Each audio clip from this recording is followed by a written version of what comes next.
Bueno, Gestampeko inaugurazioa izan da gaur, planta berri honen inaugurazioa, eta esan beharra dago, estatu osoko lehenbiziko enpresa dela eta euskaldun enpresa bat hemen Japonen. Beraz, hori garrantzitsua da esateko bi gauza. Alde batetikan, Gestamp bera nazioartean garrantzitsua dela bere teknologiagatikan, berak dituen ahalmenagatikan, eta bere ahalmen horiek jartzen ditula, kasu honetan automozio sektorearen zerbitzura, eta oso ondo onartuak direla.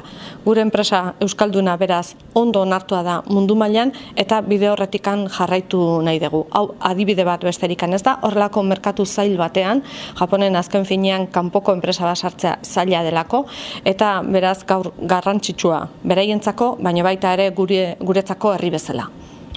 Acabamos de asistir a la inauguración de esta planta de Gestamp aquí en Japón y lo que nos damos cuenta es que, además de ser la primera de todo el estado ubicada aquí, es una empresa vasca internacionalizada y una empresa vasca que aporta valor a todos sus clientes en el sector de la automoción, porque aporta tecnología y es capaz de alguna forma modificar la situación, mejorar la seguridad, mejorar lo que es todo el sector de la automoción, y desde luego es un ámbito en el que queremos continuar trabajando.